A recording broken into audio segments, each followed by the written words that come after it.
Yep, it's official. Fantasy Premier League is back. And you know what that means? It's time to start drafting my starting 11. So without further ado, let me get straight into it.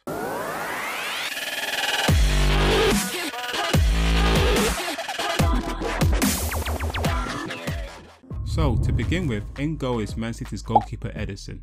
Last season he clocked the second highest numbers of clean sheets, achieving 16 clean sheets in 36 appearances, only 2 short from Mane's goalkeeper De Gea. At a price tag of 5.5 mil, this feels like a sensible approach. Okay, granted, Man City's first fixture is a hard game away against Arsenal. However, if you look at the next 6 games, it's up against Huddersfield, Wolves, Newcastle, Fulham, Cardiff and Bournemouth. So boys and girls, I think it's a safe bet to say they're surely going to get some clean sheets. Moving on to my defence, Alexander-Arnold just about gets the nod. He ended the season on the high for Liverpool, clocking 6 clean sheets in 90 appearances, returning 1 assist and scoring 1 goal. The Reds do have a kind run of fixtures, however they do play a top away match against Spurs in game week 5.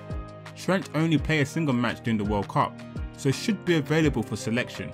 However, he does remain on my not too sure list, thus I'll be keeping a close eye on how his fitness unfolds during the pre-season.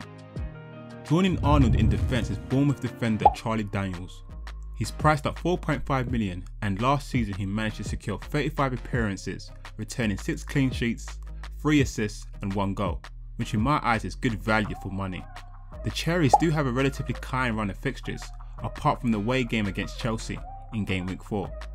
Completing the back 3 is Southampton's right back CEDRIC. Similar to Dines, he managed to secure 32 appearances, returning 7 clean sheets and 3 assists. His new role under Mark Hughes as right back looks to be working, with all 3 of his assists came playing in that position.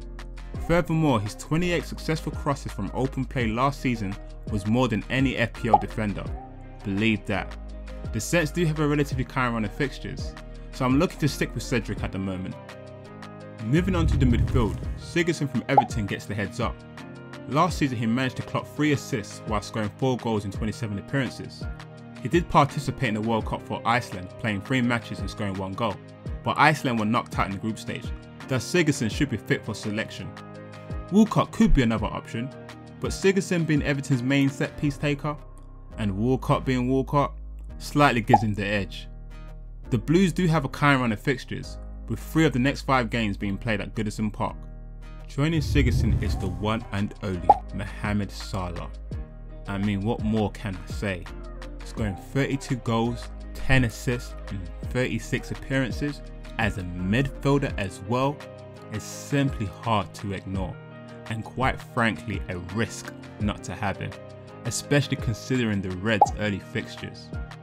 In the World Cup he managed to score 2 goals in 2 matches for Egypt, but like Iceland, Egypt were 2 knocked out in the group stage, so Mohamed Salah should be fit for selection.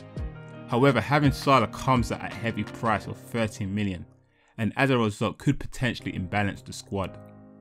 Alongside Salah is Man City's PFA Young Player of the Year, Leroy Sané. I must admit I do admire this kid. Scoring 10 goals with 15 assists in 32 appearances at the tender age of 22 is good going in my eyes. Surprisingly, he wasn't selected for the World Cup.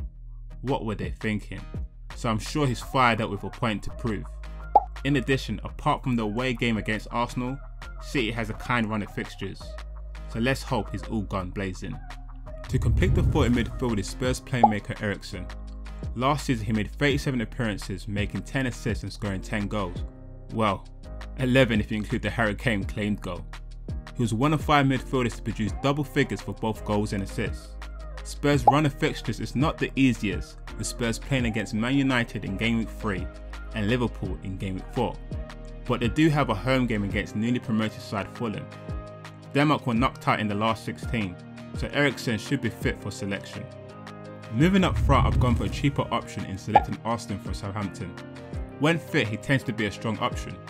Last season he made 24 appearances, 10 in which he started, returning a decent tally of 7 goals. He wasn't selected for the England squad, so should be fit for selection. In addition, the Saints do have a relatively kind fixtures, so there's potential for points. Joining him is another cheaper option, Crystal Palace main man Wilfried Zaha. Unquestionable, the Ivory Coast winger was crucial in Crystal Palace Premier League survival, scoring 9 goals in 29 appearances. Ivory Coast didn't qualify for the World Cup, so Wilfred is fit for selection. In addition, he's looking very slick in pre-season. Crystal Palace's first game is against Fulham, so to avoid repeating mistakes from last season, the Eagles will want to get off on a good start. To complete the front line is Liverpool's second highest goal scorer, Firmino. Last season he made 37 appearances, scoring 15 goals with 7 assists. Last season he created the most chances and made the second most successful tackles amongst all FPL forwards. The Reds only faced one of the top 6 teams in the first 6 game weeks. On the bench is Crystal Palace goalkeeper Speroni, Burnley defender Ben Mill, Southampton centre-back Yoshida, and Everton's defensive mid Schneiderlin. Man, they all got difficult surnames. They all made appearances last season, so if called upon they should hopefully be available to play. Goalkeeper Speroni probably been the most likely player at risk due to only making 11 appearances last season. So there you have it, those are my initial thinking. Haven't yet decided on my captain, but Salah's looking most likely. Of course, this team selection is work in progress, and there's still a few things with this current squad that slightly concern me. One being, as it currently stands, my team is slightly unbalanced. I have overspent in midfield, and as a result underspent up front, which could prove difficult when bringing in informed players. Secondly, ideally I would prefer to have one premium player per position. At the moment I don't have any in defence. Thirdly, not having Harry Kane is always a risk. In addition, I've probably got one too many Liverpool players, which could be an issue if the likes of Mane start off well. I guess ultimately the pre-season will influence my final selection, so stay tuned and follow me on Twitter to see how my team develops.